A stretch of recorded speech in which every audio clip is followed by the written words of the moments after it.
Hi, Robin. How are you today? Oh, can you hear me? I got your note about wanting to work on those final T's. And you mentioned wanting like a rule for that, like when to do more crisp T's and when to not. Am I saying that correctly? Is that what you were kind of thinking of? Yeah, like for example, if I said get a taste, it sounds too British and formal. Sure. So ideally, you want to say get a taste. Right, Uh, that it flows a little bit better. Hmm. but I also want to know exactly how blunt it should be and how and where can you do that. Right, absolutely. I love that idea. So, the general rule when we want that really crisp tea, when you're speaking more formally, so if you were in a setting where you want to be more formal, you'll be more careful about that and have that more crisp tea. I can't do that, right? Or another would be if the word is followed by a vowel. So, like if you have get it, right? Where, or get Olivia from school, right? So, when you have a word that starts in a vowel afterwards, it sounds better to have that crisp T. Or if it's a single word or it's the end of an abrupt, emphasized statement like what? And it's, a sudden expressive moment, then you'll do more of a sharp T for the emphasis. You won't make it as crisp when it's more casual or like a rapid, really fast speech. So, if it was a casual setting with friends, like I can't go, you don't have to make that as crisp. Or if it's before a consonant, sometimes the T can be either held or softened a little bit. Like I went there with Tom, right? Because I have went there. So think about if it's formal or casual, and then also if it's before a vowel or it's before a consonant. So, one time it's going to feel really awkward is when you have get to go, right? The T is ending and the T is starting the next word, right? So, usually what you'll hear is an elision or a connection, get to go, where the T is the same. If it's more casual, they'll make instead of get to, they do get to go, where it just is the same T sound for both words, get to, get to. And so they don't have get to where there's a space, they'll just do the same T and connect the two words.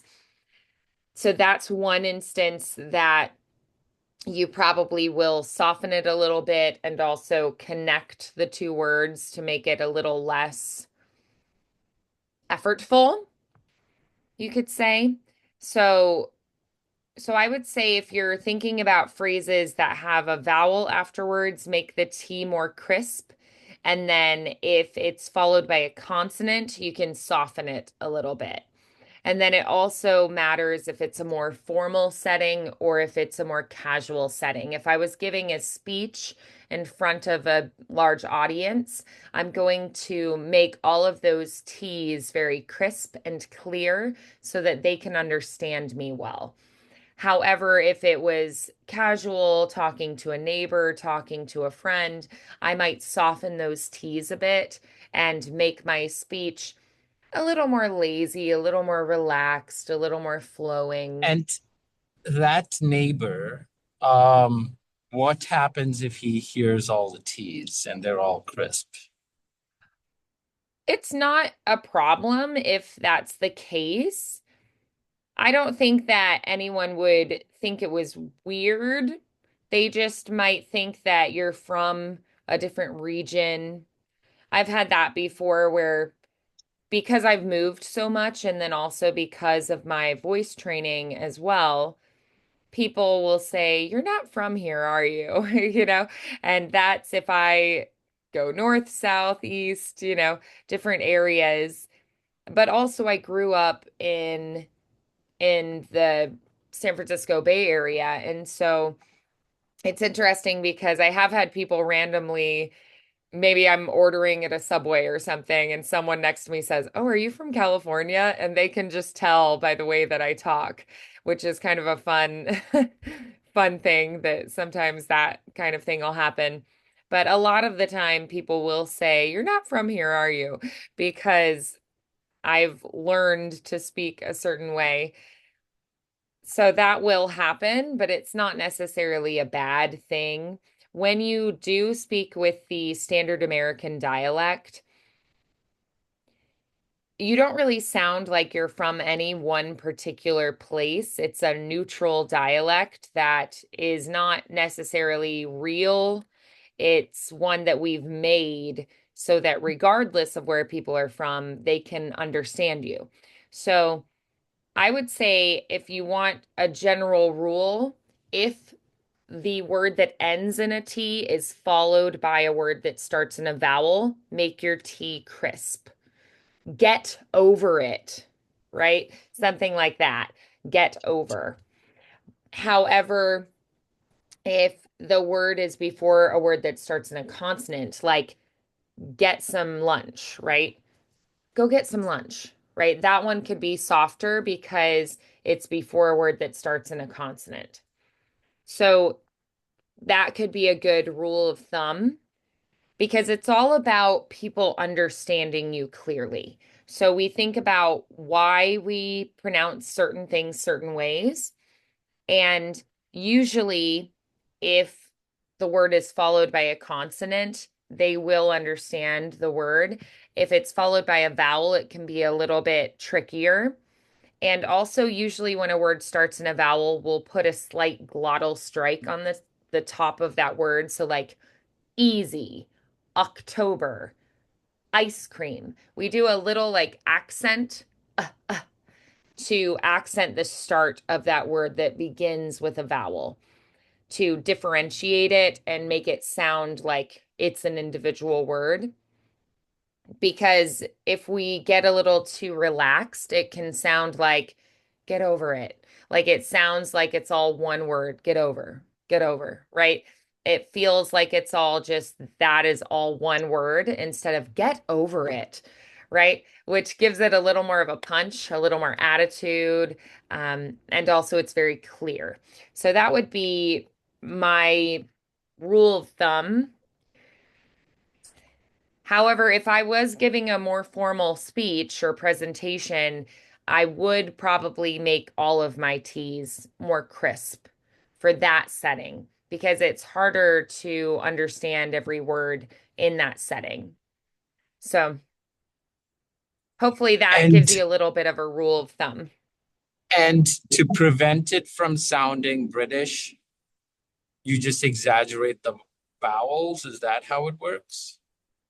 Mm.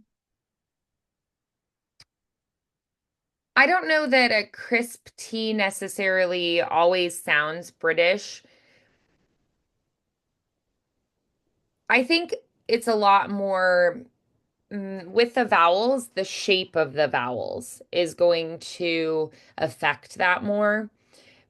The British pronunciation of the vowels is much more rounded and tall and a warmer tone, whereas American vowels tend to be brighter, a little bit more wide in the shape.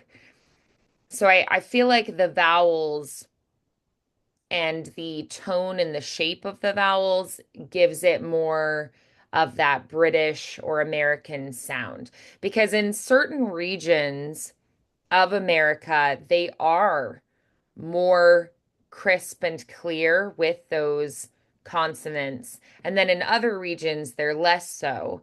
But you'll also find that in Great Britain. You'll find that with different regions. Usually, when people are taught a British dialect, they are learning that London Queen's English kind of dialect. Whereas in America, we're taught more of that standard American dialect. So if you think of that more like elevated, educated, affluent London dialect, that's usually what people are taught to speak like in England, or if they're learning a British English. And in America, you're going to find more of that standard American dialect that's taught to newscasters, radio personalities, actors, people who take speech classes. That's what we're taught. So I would say that if you traveled throughout rural parts of England, you would find that it's a bit different in those regions, just like it's a bit different if you travel to different parts of the United States.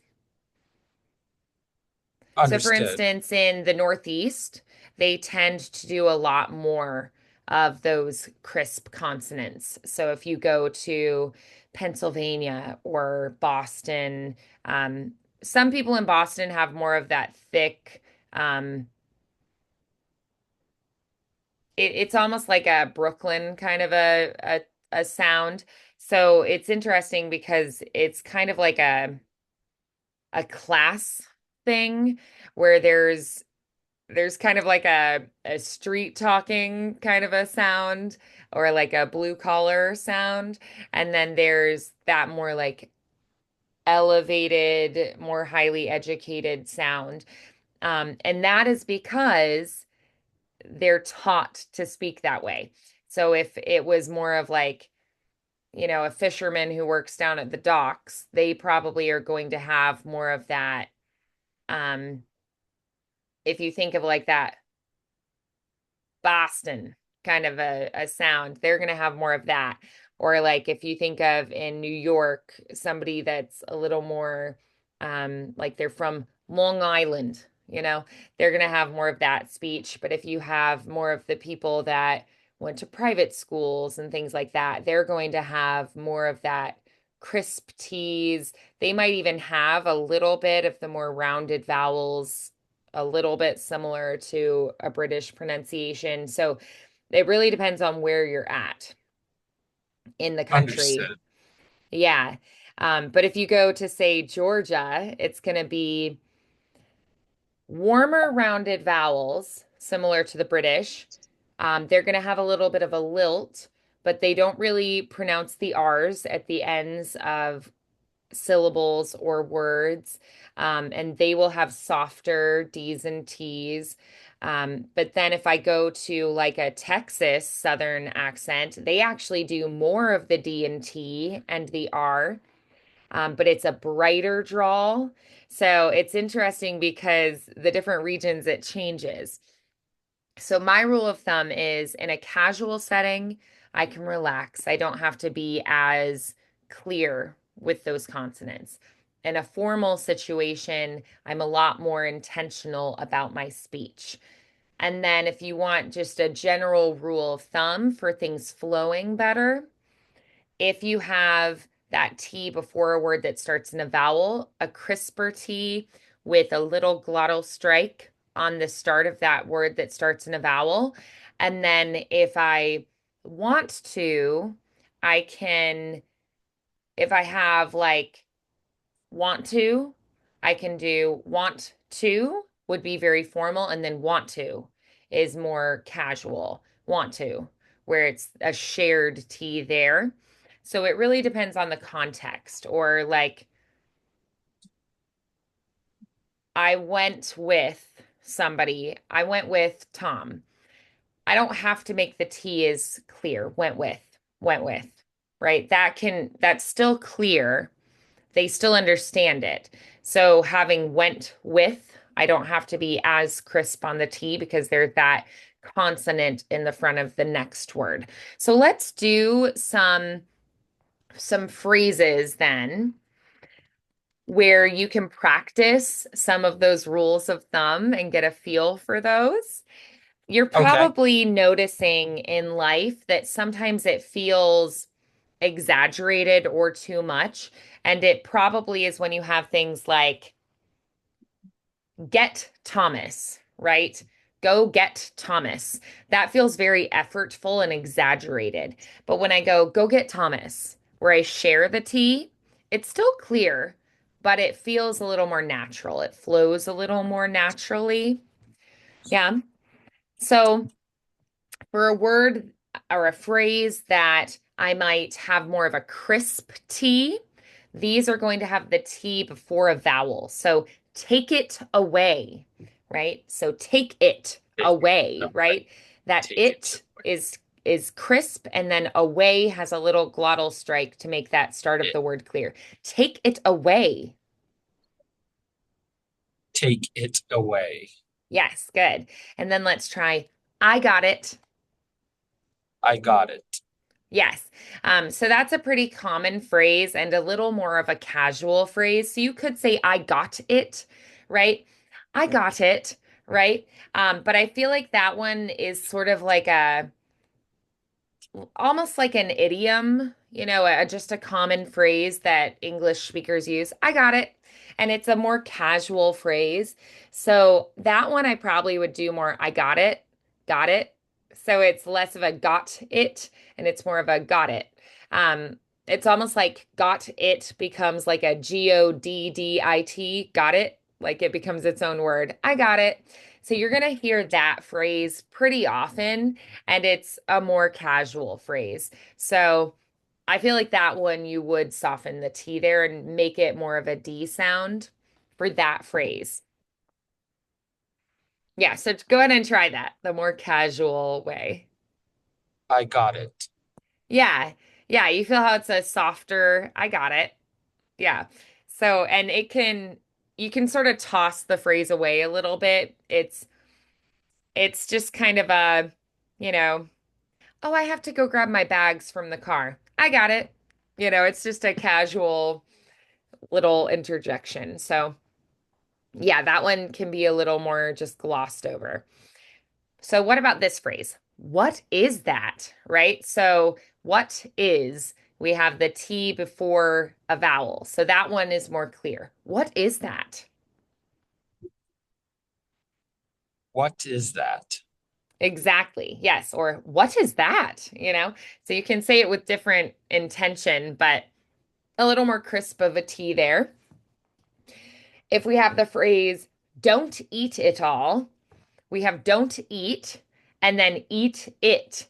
So there we actually, and then it comes before all. So every word that follows a T starts in a vowel. So all of those will be clear. Don't eat it all. Don't eat it all. Good. Yes. So there we would be more crisp because of those vowel words. Eat, it, and all have a vowel at the start of them. So It we would make those more crisp. Don't eat it all, right? Um, if I did make it less, I still would do the sound, but I would make it more of a dentalized T. In Europe, a lot of countries have dentalized Ts where it's like a halfway between a D and a T. It's like a D that has the crispness. And so sometimes if you would like it to be less of that splashy T sound, you can do that where it's that dentalized. don't eat it. Don't eat it all. Don't eat it all. Yeah. So it feels like it's slightly dulled. Yeah. All right. So then what about the phrase, can you get out? Right? Get out. That You get. O after T. Can you Can get you out? get out? Right. So they're sitting in the car and you say, can you go? Because there's a lot of traffic. I want to get Right. out of here. So, can you get out? Can you get out? Yeah, that's a lot more clear. I think also when you want a phrase to be more emphatic or more give it a little more punch, right? Then having those T's be crisp is going to make it sound like you mean it, right? So, can you get out? Right? That sounds a little more pointed than, can you get out? That sounds a little more casual, relaxed, like it's not as important. So, if it's something that's more important to me, I'm probably going to make it sound that way with crisp consonants, right? I am furious with you, right? Even if there aren't any T's, I can make my speech a little bit more exaggeratedly clear to show that I mean what I'm saying, and this is very important to me.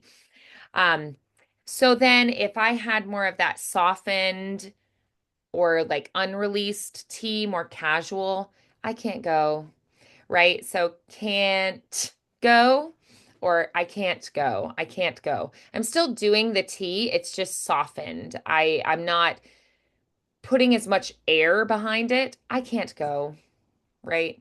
I can't go. You could say I can go, but if you do no T at all, then it sounds like you are going, right? So it is important that we have some T in there. We just soften it a bit. I can't go. I can't go. Exactly. So it's not, I can't go. It's, I can't go. So it's more of that like dentalized T sound. I can't go. I can't go. Yeah, exactly. And then let's try, he went really fast, right? So again, it's that softened T because really follows. He went really fast. He went really fast. The final T's at the end of a phrase, you might notice like fast. I do make that one clear because I always want the final syllable of the phrase to be clear. He went really fast. He went really fast. Yeah, good. So then let's try that was great. So that is before was. So instead of that was great, right? That feels a little unnatural. That was great. So I just do a That softened was T. great. So I That kind was of great. gloss through it. Was Yeah, and it great. That flows a was little more great. smoothly. hmm That was great. Exactly. Yes. Let's try I forgot my hat, right? I So forgot my. you are going out and it's wintry and blustery and it's cold outside and you say, "Oh no, I forgot my hat." Right? And so you could say, "I forgot my hat," if you wanted to, right? If I was giving a speech and telling a story as part of that speech, then I would say, "I forgot my hat," right? But in a casual setting, I'm using more of that kind of glottal stop instead. I forgot my hat. I forgot my hat. Exactly. Yeah. And sometimes you might even hear people, instead of doing a softened T, sometimes they'll do a glottal stop instead. I forgot my hat. And so they just do like a kind God, of a I forgot my hat, right? So instead of forgot. doing a T, some people will do that. I forgot my hat, where they don't actually have a T there at all. And Got they it. use they use the vocal folds to do a glottal stop. I forgot. And so um actually sometimes in Great Britain like I forgot my hat, right? Certain dialects will do that. I forgot, instead of I forgot, I forgot. So it depends on the dialect. Um so sometimes they'll actually do that in Great Britain as well. Um so then let's try it's not fair, right? You can It's try it not. more emphatically with the T. It's not fair. It's not fair. So if I was a whiny teenager complaining to my parent, I could do it more emphatically with that crisp T. It's not fair, right? But if I was talking casually with a coworker and they didn't get the promotion and I feel like they should have, and they hired from outside the company, and I say, it's not fair, I might soften it a bit instead, right? It's not fair. So I do a much softer T there. It's not fair. It's not fair. Yeah. Got it. Makes so much sense. Thank Yeah. you. Yeah. Yeah. You're doing great with that. Um, so yeah, you could play with that glottalized stop. Mm, Mm, so that glottal stop instead of the T, sometimes before a consonant, especially before an N or an M, you'll do more of that glottal stop instead. So like, mm, but mom, right? Like the whiny kid or something, right? So instead of but mom, right? But mom, they don't even really do a T. Yeah. It's like but mom, right? But mom, try that. But mom, Exactly. Yeah. Or mm, I can't, man, right? So like your friends like, hey, come to the party, and you say, I can't, man. It'd be weird if you said can't, man, right? So sometimes what happens is you'll do like, I can't, man. So can't. I don't really even do the NT, can't, man. I can't, man. So that's like where you would put the glottal strike instead. So you'll hear that sometimes. yeah. So especially before the N or the M, you're going to find that.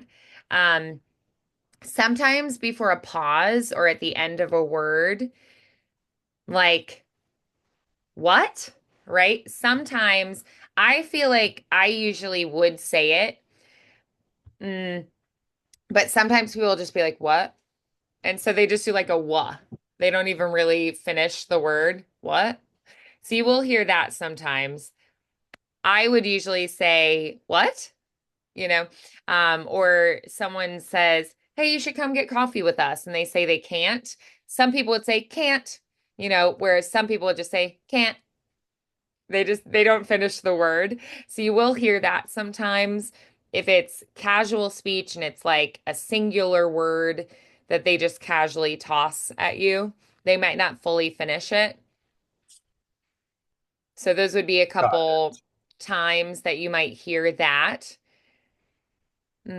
So like I can't understand, right? If it was you're talking to a grandmother who is, telling you something about their health or something, and you go, I can't understand, right? It's like, I don't understand how this could happen, you know? Or if you are talking on the phone with a business contact from overseas and the line's cutting out, I can't understand you, right? That would be more formal or a setting where it's more serious. I probably would be sure to get all of those T's in there. But mm, if it's more like connected speech and more casual, get it, would you? Right? Like the door, someone just knocked and you say, could you get it? Right? Get it. Get it. It's just like a D almost, because get it is a really common phrase that we say. It's a little more casual. Get it. We just say like GEDIT. Get it is more how we would say it. So I feel like for the glottal stop, it's usually going to be before before the consonants N or M, or when it's like a throwaway word, like a just a singular response. What? Can't, you know? Um, and then sometimes you'll hear the T turned into a D when it's like a really smooth connected flow. Would you get it? Right? So it just flows a little bit better and it's a casual setting. Yeah. Got it. Yeah, nice. So there you could say, got it. You could just do a D there because it's more of that like casual, I got it, right? So like get it or got it. You could say get it or got it. And that would be a little bit more of the colloquial kind of way of saying it. Got it. Yeah. But if you were at work, you could say, I've got it if you wanted it to be a little bit more formal, right? Um, but I feel like even then, just it's such a common phrase. that you could just say, I've got it, and just do the D. Like someone I've says, got it. could you grab me a coffee? And you say, I got it, right? So that would be a really normal response. Yeah, so you give me an Perfect. example of a time when you would really be sure to use that clear T sound. Give me a phrase or something you might say. I want to do the one that I sent you, which is Yeah. I'm trying to get a taste. Okay, yes, great. I'm trying to get a taste. I'm So trying to get there, a taste.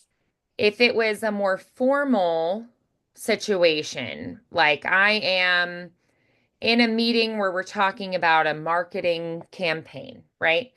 And I say, I'm trying to get a taste for XYZ, right?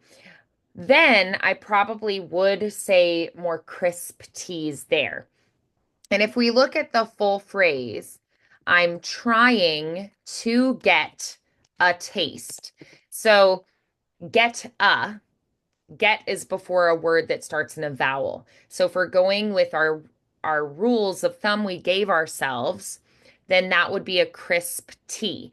Anytime I have a T at the start of a word, trying to taste, those will be clear. Anytime I have a T at the end of the phrase, taste, that one I want to be clear. So if there was a T here that I would soften, it would be the get a. But since it's followed by a vowel, I probably will make that clear if I'm following those rules. Getta. The D would be more casual. Um, and if you were talking to someone in a casual setting who has more of a dialect, they might do like a, I'm trying to get a taste, right? So that would be more, I'm More. trying. That T would be Celine clear. Dion. So those are. Sorry, my Bluetooth switched off. Oh, it's okay. Yeah.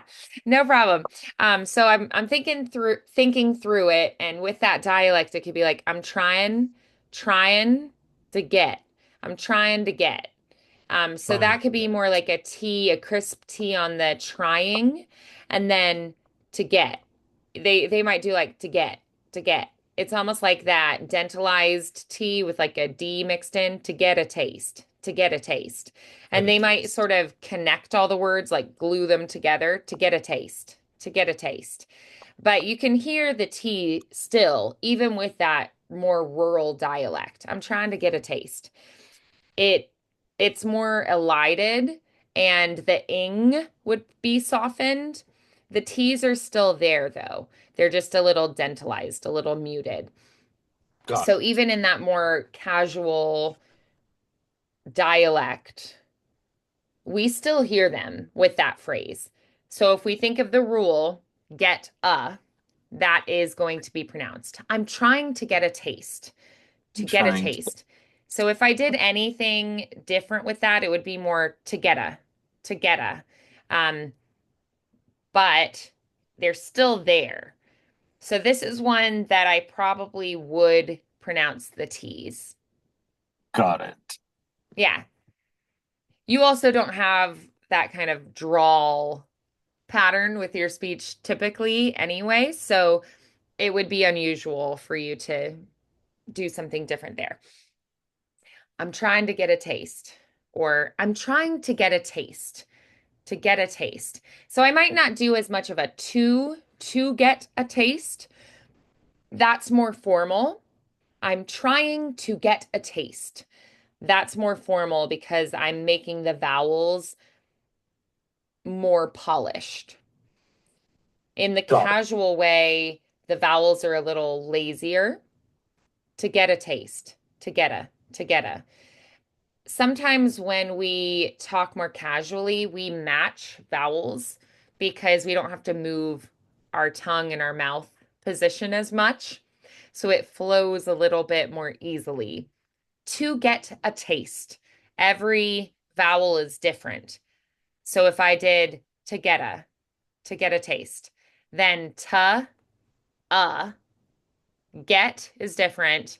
taste is different to get a taste. I don't have to move my tongue as much as to get a taste. I also have to round the lips there, right? So that's something we worked a lot on in the past is that rounded lip shape.